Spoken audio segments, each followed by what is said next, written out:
Es Noti1 630 AM de su radio. Yo soy Luis Dávila Colón y hoy transmitimos en el primer video por Facebook, X y YouTube Channel y posteriormente con nuestro panel a la 1 de la tarde a través de Noti1 TV. Hoy es miércoles 11 de octubre del año 23. Faltan 391 días para las elecciones. 81 días para cerrar el año, 74 días para Navidad, 42 días para Acción de Gracias. Ya hoy han pasado 193.435 días desde que hace 529 años con 10 meses Puerto Rico se embarcó en su triste historia como la colonia más vieja de todo el universo. Son las 12:05 de la tarde y estos son los titulares. Pierluisi nombra a la leyenda viviente para enderezar o para dirigir su trabuco de campaña y Jennifer González logra estabilizar la suya y ya tiene candidato o candidata para comisionado residente. Populares de Ponce se apertrechan para cuando se lleven a su alcalde corrupto. Y la pava se lava las manos. Hay que darle espacio a Ponce porque Ponce es Ponce y lo demás es parking. Mientras tanto, residentes de Sol y Playa Pacífico no tienen político o partido o nadie que tenga los pantalones al frente para protegerlos del acoso ambientalista. Y los de las fincas solares, los que se oponen a las fincas solares, no tienen legitimación activa. Aumentan las compraventas en efectivo y se llena el choliseo a 60 billetes el ticket para ver el video de Conejos Malos. No, si las cosas están bien malas. Mientras tanto, jamás degolla y descabeza bebés y niños. ¿Qué clase de animales? El independentismo, los feminazis y los radicales gay están con jamás. Mientras tanto, rifirrafe republicano en el Congreso por la presidencia de la Cámara Federal entre los maguistas Jim Jordan y Steve Scalise.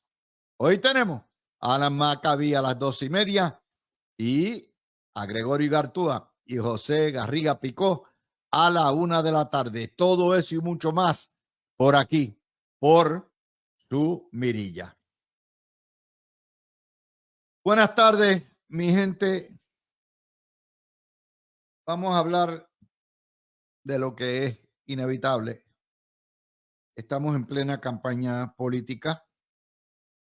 Ustedes escucharon ahora mismo, en vivo, a todo color, por Jugando Pelota Dura, al hombre leyenda, a Edwin Mundo.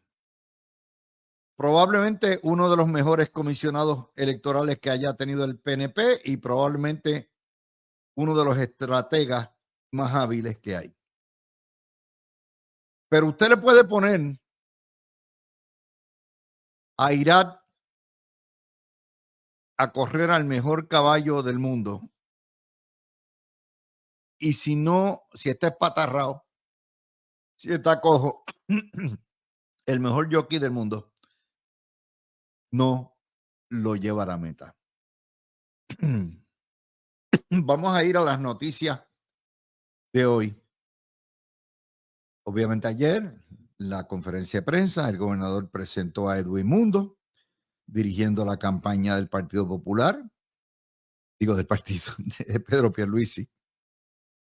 Andrés Guillemar Jr. se va a encargar de la finanza, es el esposo de la que corre Fortaleza y el gobierno, ¿verdad?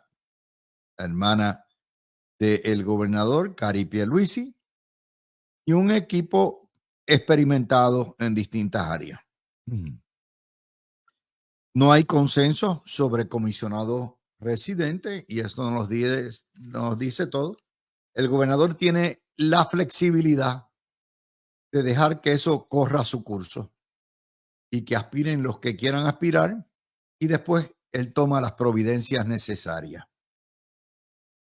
Por otro lado, esta mañana ustedes escucharon aquí con Normando y con Alex a Oriol Campos, que es el portavoz interino, el director de campaña interino de Jennifer González, y que tuvieron que volverlo a sacar porque le da algo de estabilidad a lo que ha sido hasta ahora una campaña que no ha tenido todas las vamos a ver todos los aciertos que debió haber tenido.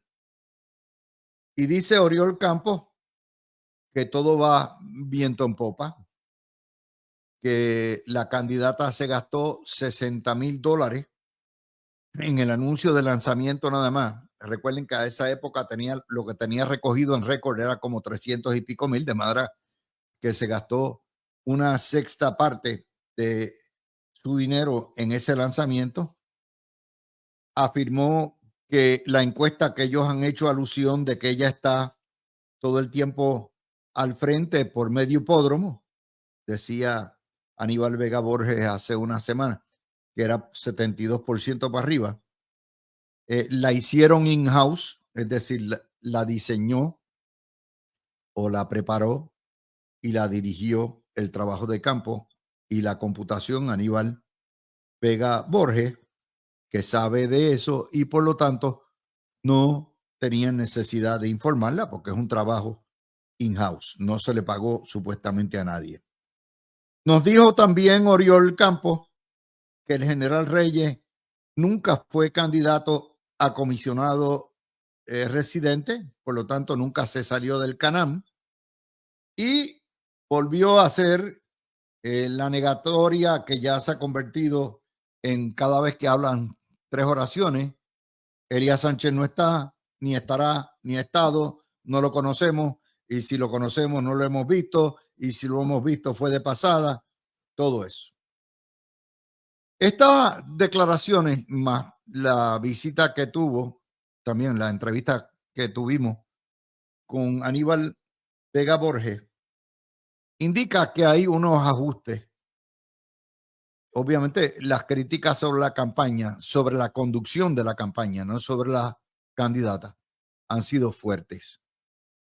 Y en política, como en la vida, no hay peor ciego que el que no quiere ver ni el que quiere oír. Y me parece que el haber sacado a Aníbal Vega Borges, que conoce su trabajo, y Oriol Campos, que da algo de estabilidad, restablece en cierto sentido lo que es la campaña y en la dirección que debe ir la campaña. De hecho, Oriol fue, y tanto Aníbal Vega Borges, más que caballerosos, al igual que Mundo, todos tirándose flores en cierto sentido, porque como conductores de campaña saben el peligro de extinción total que representa y el potencial que tiene esta campaña. Y es precisamente por ahí que yo quiero ir.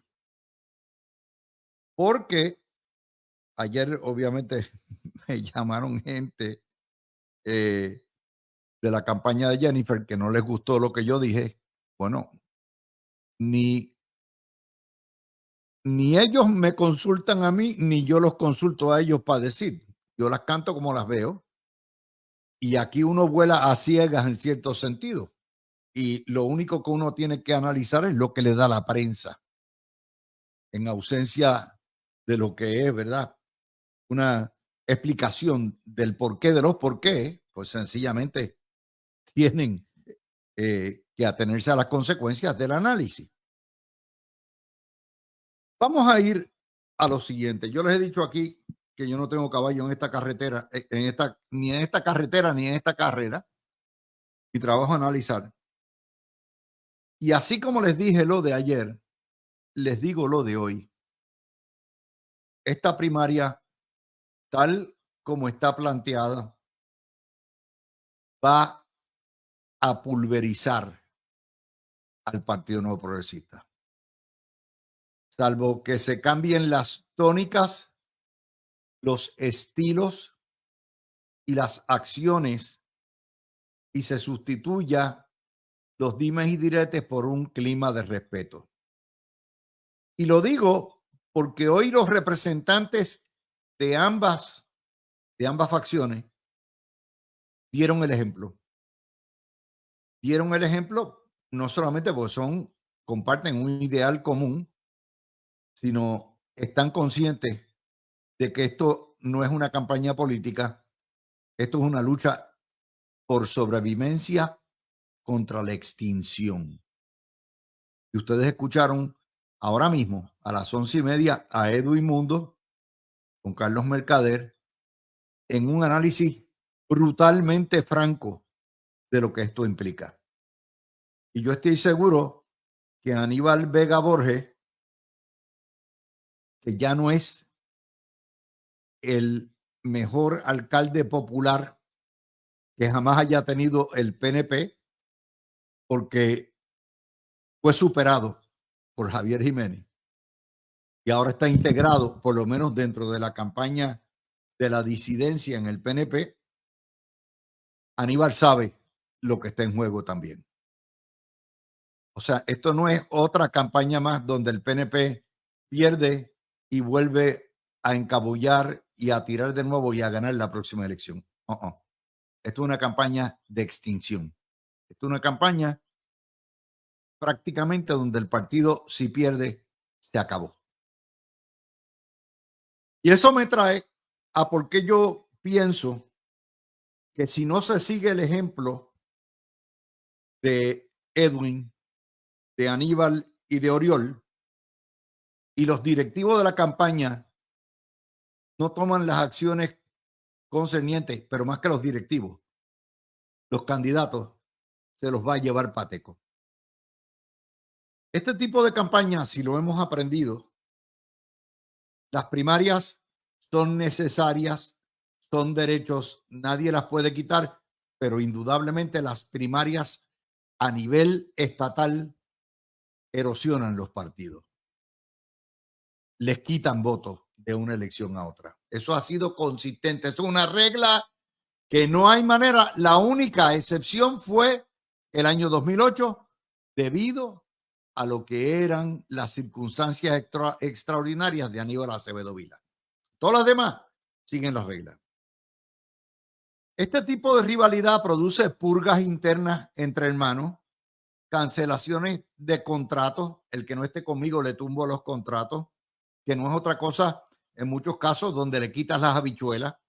Y entonces la lucha política se convierte para muchos en una lucha de sobrevivir porque le quitan las habichuelas, sus propios hermanos o hermanas. Y eso produce una dinámica de hermano contra hermano a nivel de todo lo que es la estructura del partido y de los empleados públicos que dependen del partido y aquellos que no son, que han sido castigados por favorecer al otro.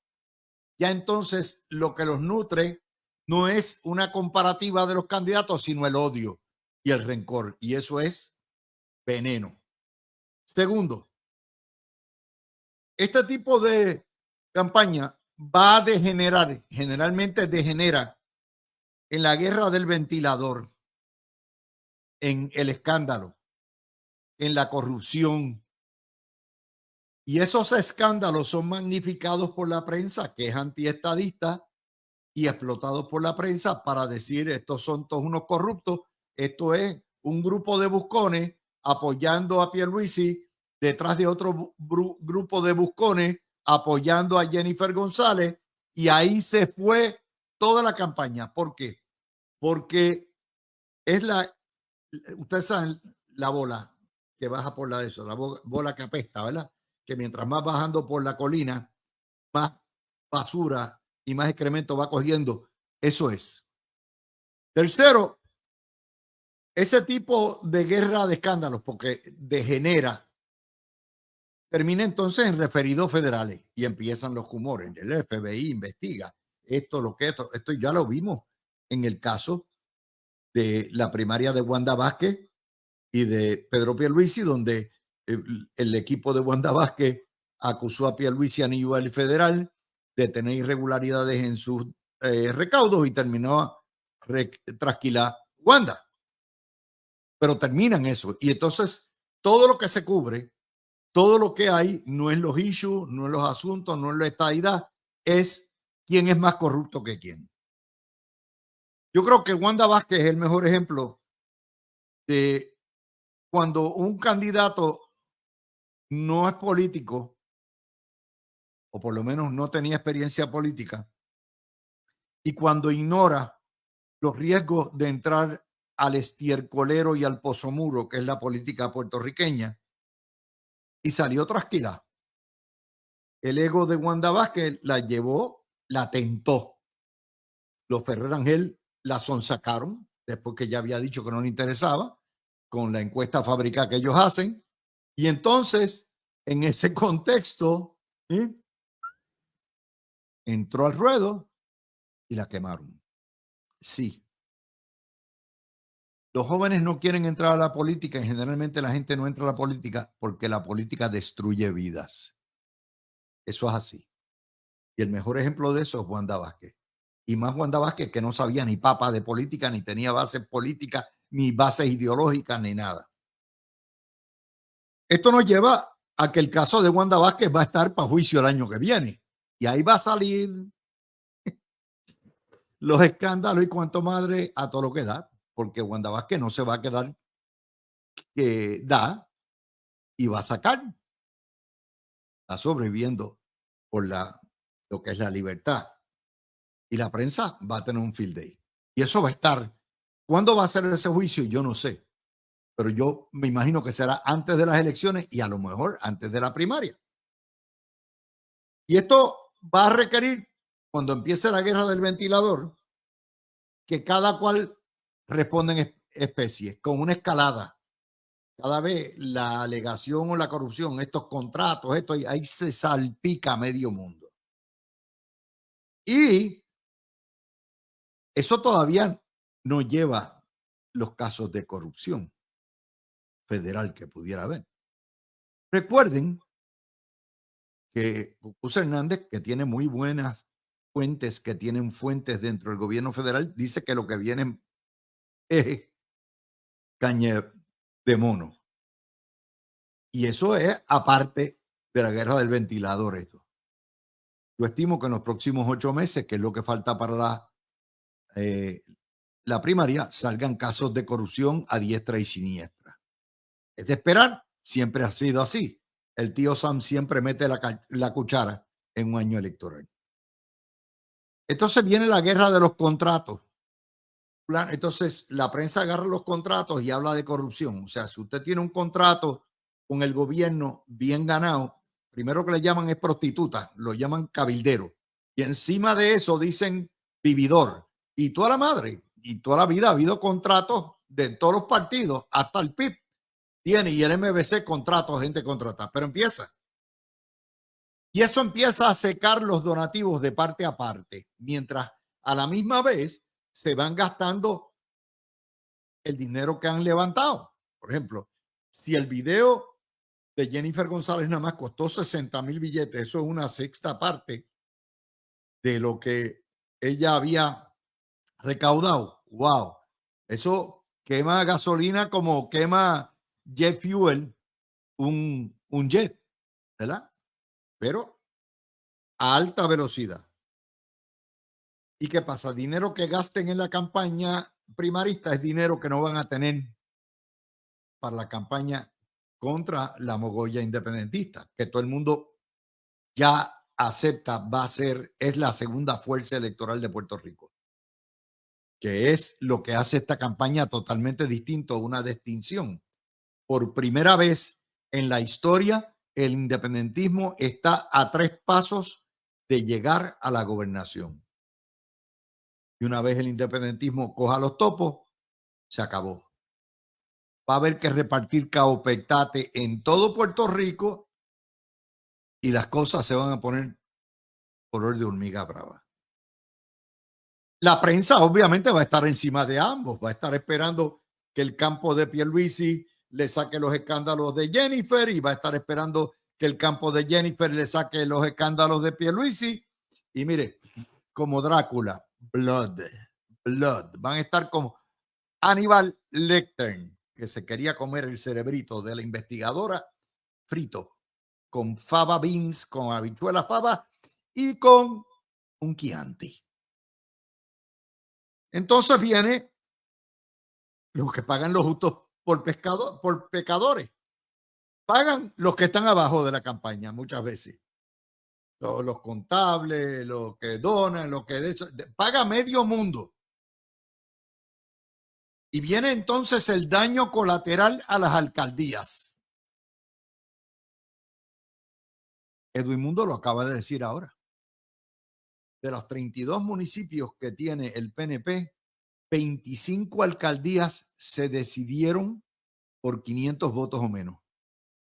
25. Se van en volanda la mayoría de ellas. Primero porque mucha gente se abstiene de votar, mucha gente se apesta de votar, mucha gente es transfuga, vota por otros partidos y ahí se acabó de fastidiar. Y entonces empieza lo que ya hemos visto, los que tenemos un poco de experiencia en campañas políticas, lo que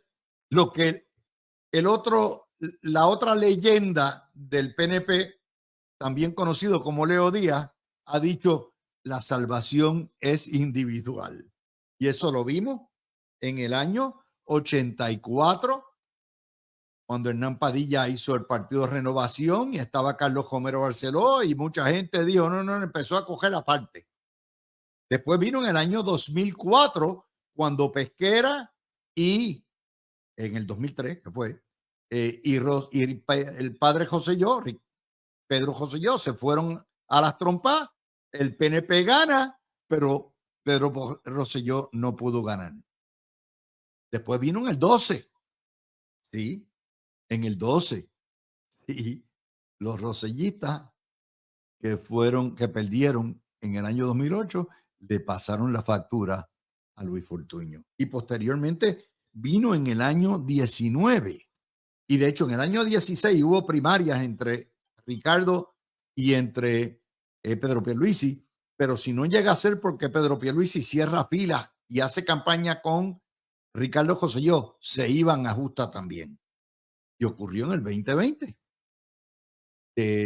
42% que había sacado el PNP con Ricardo Rosselló, en el 16 bajaron a 33%. Y entonces, esto nos lleva a lo que es la campaña de tierra arrasada. Es decir, vamos a quemar la casa para sacar el ratón. Y si el ratón es el que va a vivir en la casa, ni hay casa ni hay ratón. Tierra arrasada, torquemada, todo arrasado. De hecho, fíjense que el propio Edwin Mundo ahora acaba de decir que 47,000 Wanda, el guandismo le costó al PNP nada más 47,000 votos. Eso es un huevo, gente. Sin contar los que se fueron con lugar, los que se fueron para dignidad. Cuando usted viene a sumar la pensuaquería del año 20, le costó al PNP 80,000 votos de dignidad. Dignidad no existía en el 16.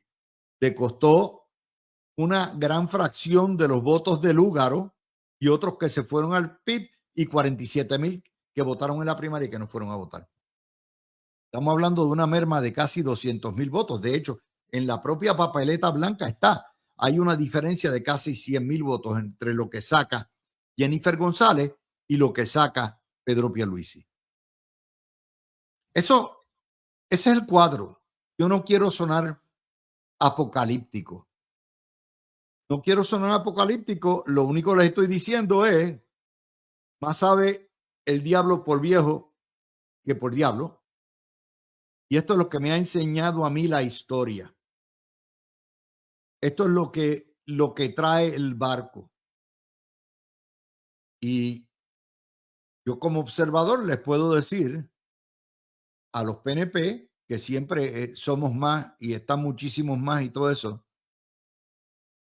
que van derechito al infierno si las cosas siguen como van, salvo que escuchen el buen consejo de sus asesores, tanto Aníbal Vega Borges como Edwin Mundo y como Oriol Campos, y decidan llevar esa campaña de altura, sin trapos sucios y sin vendetta. Yo sé que no lo van a hacer, pero como quiera, prefiero pensar positivo que negativo. Con eso, liquido el primer tema. Vamos a regresar con ustedes.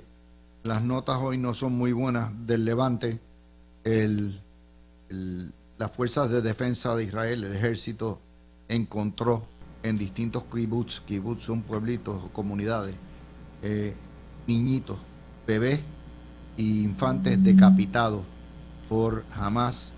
El gabinete ahora es un gabinete de todos los partidos, un gabinete de guerra en Israel, el Estado Mayor de Guerra. Hay una alianza con los partidos para defender el Estado israelí. No hay dónde escapar, no hay un corredor humanitario todavía, zona franca. Muchos de los palestinos que viven allí no apoyan a Hamas, pero están como el jamón del sándwich. Gaza está sin agua, sin luz, sin teléfono, y aquí el peligro es que esto escale.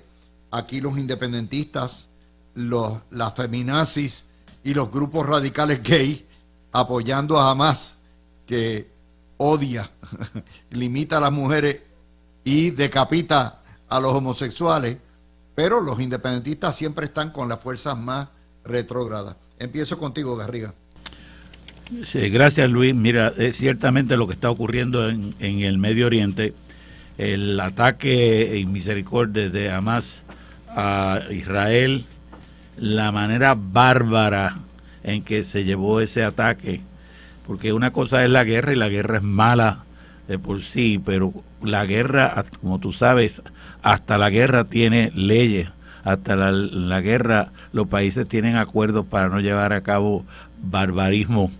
Y las barbaridades que ha hecho Hamas en esa invasión, de cortarle la cabeza a niños pequeños, de matar familias completas que entraban a sus casas y mataban a la familia, personas que no eran combatientes, que no tenían ningún valor militar, la clase de cosas de matar más de 250 personas en un festival de música que lo que hacían era bailar.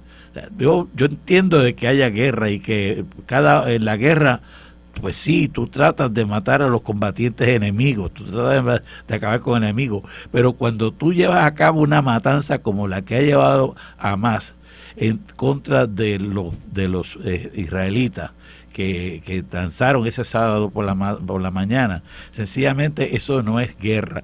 Eso es una matanza criminal. Esos son personas que demostraron, y no digo todos los palestinos son buenas personas, conozco muchos palestinos, son buenas personas, pero ese grupo Hamas son matones que no tienen ningún alma. Y ciertamente no se puede dar oportunidad a esa gente a que gobierne allí, ni que continúen expandiendo su poder, ni a Hezbollah también, que es la otra organización que está apoyada por los iraníes. Ni se debe permitir, ni podemos permitirle aquí a la gente que tú oyes defendiendo a esta calaña de gente que lo que quisieran es hacer a Puerto Rico independiente para permitir que hubiera grupos que lleven a cabo esa misma clase de cosas.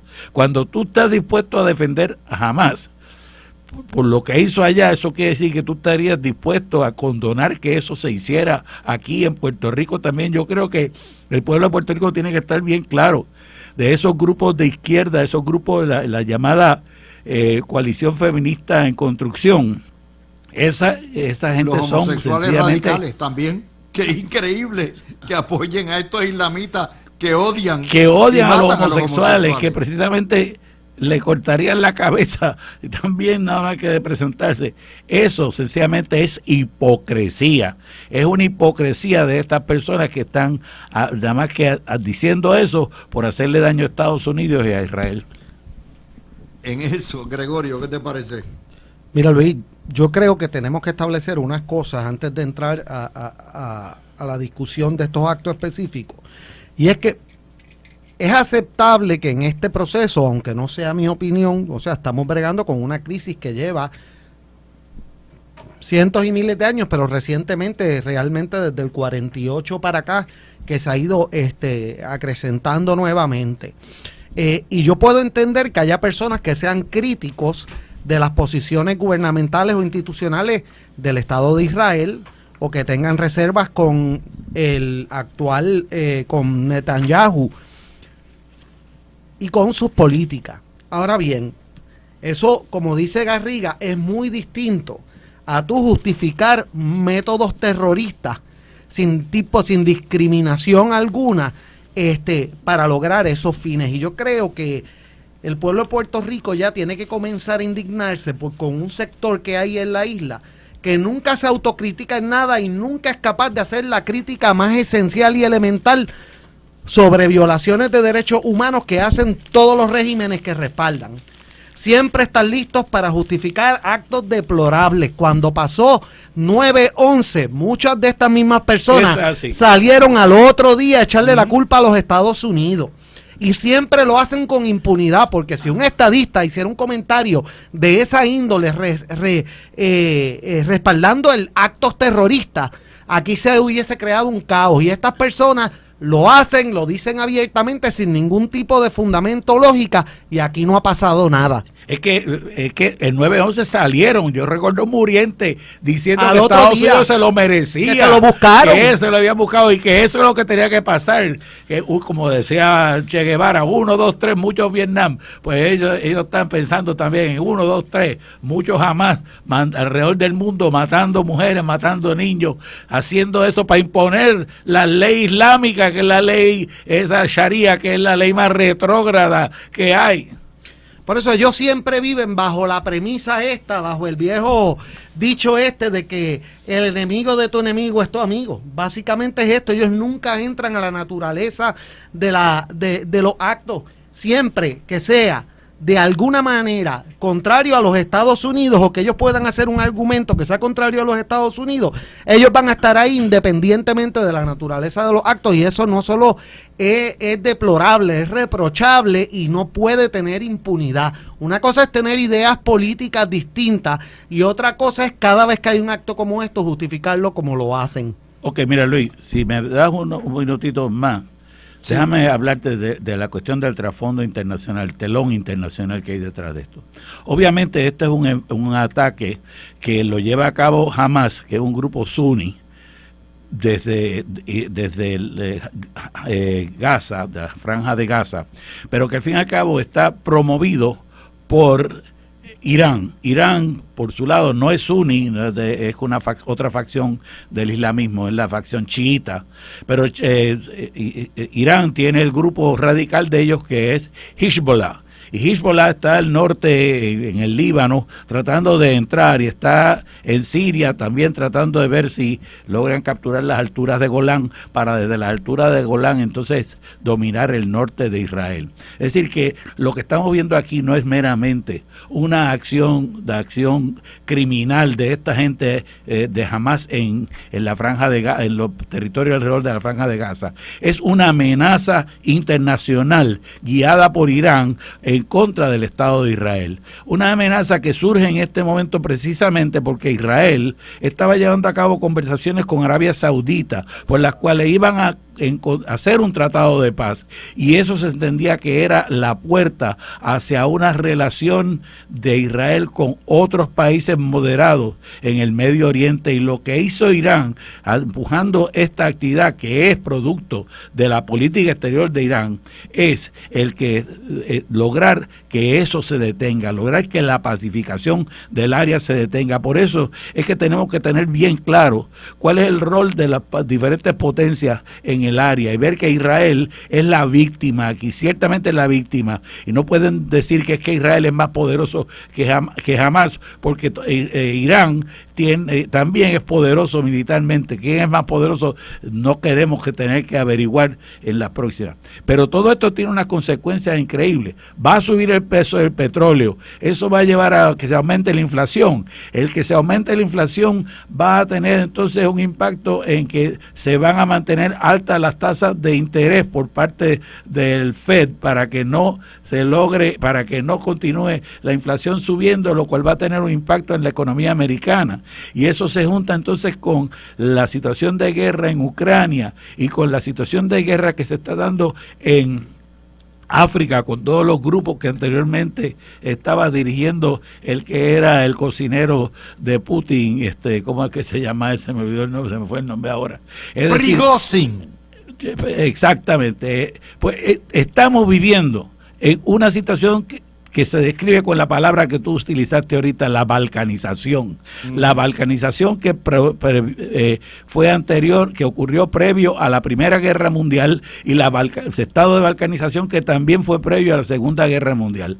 Estamos en el peligro de guerra más grande que yo he visto en toda mi vida. Mira, en ese sentido yo quería añadir, porque déjame darte un colofón, varias cositas antes que sí. Vaya. Número uno, el pueblo israelí, el pueblo judío, acaba de pasar hace 75 años por un holocausto donde le mataron 6 millones de personas. Eso no va a volver. Y por eso se crea un Estado judío, para que pudieran vivir allí en paz sin que los persiguieran. Número dos, y esto es importante, en la medida en que Estados Unidos es el arsenal de la democracia y está subvencionando al son de 125,000 millones la guerra de Ucrania, y ahora tiene que subvencionar la defensa de Israel, va a haber menos dinero en el pote que aprueben los republicanos, porque los republicanos quieren reducir, y eso quiere decir que Puerto Rico se va a afectar tarde o temprano con los fondos federales que recibe. Ahora cógelo por ahí para abajo. Pues mira, Luis, qué bueno que tocaste ese tema, porque ese era uno de los que iba a tocar, pero antes de eso quería decir que ya en este programa lo habíamos hablado antes, que es que lamentablemente, como la mayoría de las personas hemos visto la Segunda Guerra Mundial y la Primera Guerra Mundial, prácticamente todos, donde la hemos visto es por televisión, tenemos el error de interpretar que todo esto se da de sopetón y que de momento se surge una Segunda Guerra Mundial y no se dan cuenta que estos son procesos que van dándose poco a poco, y lo adelantamos en este programa, que estos son gestiones que poco a poco se van dando y se van hilvanando, y uno no necesariamente se da cuenta, ni tampoco queremos ser alarmistas, pero la realidad es que se empieza a complicar poco a poco el escenario. En cuanto a lo que tú dices, que es muy importante, no solo lo del dinero, pero también hay un costo militar. En la medida que Estados Unidos, aunque no esté ahora mismo directamente envuelto, tenga que estar pendiente a dos frentes, pues obviamente eso diluye la capacidad de atender otros asuntos militares en otras áreas. Y entonces, en la medida que la cosa se vaya complicando, pues también tiene un efecto sobre el poderío militar de los Estados Unidos, que aunque es el más fuerte en todo el mundo, tampoco es que tiene la capacidad para estar peleando una guerra en 15, 20, 30 frentes. Así que eso lo tenemos que tener pendiente, porque estas gestiones no están separadas entre sí, están hilvanadas todas, y aunque esperemos que no se concretice o materialice lo que estaba hablando Garrigo, una tercera guerra mundial, la realidad es que en la medida que siga pasando, e incluso algunos enemigos empiecen a tener la impresión de que Estados Unidos está un poquitito menos poderoso o menos capaz de atender conflictos en otras regiones, incluyendo en el Pacífico, pues se van a envalentonar, y esperemos que eso no pase, pero hay que estar pendiente a todos estos movimientos. Y mientras tanto, la frontera sur, teniendo también necesidad de más recursos para evitar la invasión. Así que definitivamente. O sea, yo creo que este tipo de análisis que aprovechamos los miércoles a hacer a profundidad, esto es un tema que tiene repercusiones locales por todos lados, no solamente porque los totalitarios comunistas están con los terroristas de Hamás, como han estado con los dictadores de Nicaragua, de Venezuela, de Cuba, históricamente, sino también porque tiene unas repercusiones económicas tarde o temprano, porque van a pinchar el bolsillo del Tesoro americano, y en la medida que lo pinchen y estén los republicanos controlando los fondos, definitivamente va a haber reducción en los fondos de todo el mundo. ¿Es así? Garriga, gracias por estar. Sé que hiciste un esfuerzo por llegar fenomenal de la reunión que tenía. Sí, Igartúa, igual a ti. A los dos siempre es un placer tenerlos. A ustedes, mis amigos, gracias por sintonizarnos. Por ahí viene Carmen Jovet, Zulma Rosario, viene Quique Cruz y el gran Falú y la buena programación de Noti1. Mañana nos vemos a mediodía con ustedes aquí en La Mirilla.